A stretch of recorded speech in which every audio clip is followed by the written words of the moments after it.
NATO's Military Committee Chairman, Admiral Giampaolo Di Paola, chaired 2 days of meetings with 49 chiefs of defence from NATO and partner nations, together with all non-NATO troop-contributing countries, to evaluate NATO's operations and to discuss transformation, cooperation and reform. NATO Supreme Allied Commander Operations, Admiral James Stavridis, NATO Supreme Allied Commander Transformation, General Stefan Abrial, and the Chairman of the EU Military Committee, General Håkan Thuren, also attended the meetings. Before starting with the official meetings, Admiral Di Paola took a moment to commemorate the life and service of General Franciszek Gongor, the Polish Chief of Defence, who, along with the Polish President and other officials, tragically lost his life in a recent plane crash. He has been one of us. He's been one of the best of us. He's been a great Chief of Defense, a great member of this committee, an outstanding officer. The chairman, in his opening remarks, also gave a warm welcome to General Walter E. Gaskin, the newly appointed Deputy Chairman, and to other newcomers to the Chiefs of Defence sessions. Today, we will start with the Operation Kosovo. During the KFOR non-NATO troop-contributing NATO session, the Chiefs of Defence were briefed by Admiral Stavridis and by Mr. de Camabon, head of EULEX, the European Union Rule of Law mission in Kosovo. He reported that KFOR's move to deterrent posture is progressing well. This process, however, is condition-based and not time-driven. Close and effective coordination between KFOR, EULEX, Kosovo police and local institutions continue to be key for the development of lasting stability.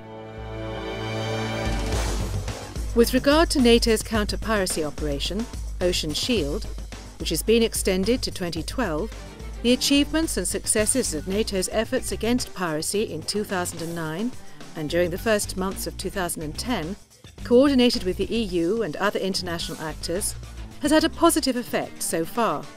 However, it was recognised that building stronger regional counter-piracy capacities will be necessary. The long-term solution cannot be found through sea-based operations alone. The Chiefs of Defence also looked into ways to make Operation Active Endeavour, NATO's maritime surveillance and escort operation, more cost-effective by focusing on enhanced intelligence and information sharing among NATO nations and partners. Concerning NATO's training mission in Iraq, important achievements have been made, particularly in the establishment of the Iraqi Federal Police. There is, however, a continuing need for contributions from NATO nations in terms of resources and expertise in support of Iraq's security forces, which will contribute to regional stability. Supreme Allied Commander Transformation, General Abrial, discussed with the committee ways to develop capabilities and training and to deepen cooperation with security partners. The Chiefs of Defence also examined the impact and risks of the current financial crisis, specifically with regard to NATO's capabilities, missions and structures. They acknowledged the need for a proper balance between requirements and resources.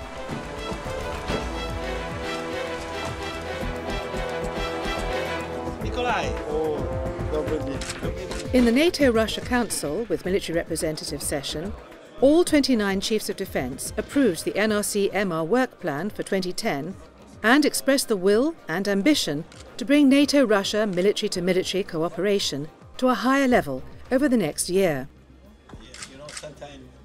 Ukraine Chief of Defence, Army General Ivan Svaida, informed the committee on the progress of Ukraine's defence reform efforts in the framework of their annual national programme.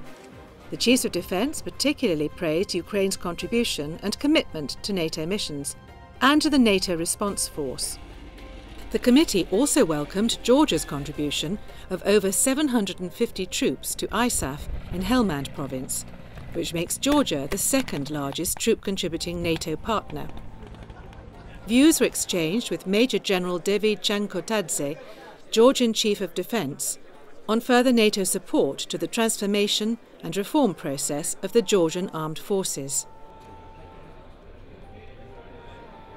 During the second day of meetings, the Military Committee met with ISAF non-NATO troop-contributing countries and was updated via VTC link by ISAF Commander General Stanley McChrystal and by the senior civilian representative, Ambassador Mark Sedwill, on the results of the current strategy. They were joined by General Bismullah Mohammadi, the Afghan Chief of Defence, and Lieutenant General Mohammed Munir Mangal, head of the Afghan Police, whose participation added particular insight to the better understanding of the current development of the Afghan National Security Forces. In this regard, the Military Committee welcomed the pledge by several nations to provide further contributions to the training of the ANSF. Finally, NATO Secretary-General Anders Fogh Rasmussen joined the Chiefs of Defence for informal discussions, where he outlined his objectives for NATO transformation and reform. In closing the meetings, Admiral de Paula underlined the importance for NATO's military leadership to provide high-level advice to the North Atlantic Council and timely direction to NATO's strategic commanders.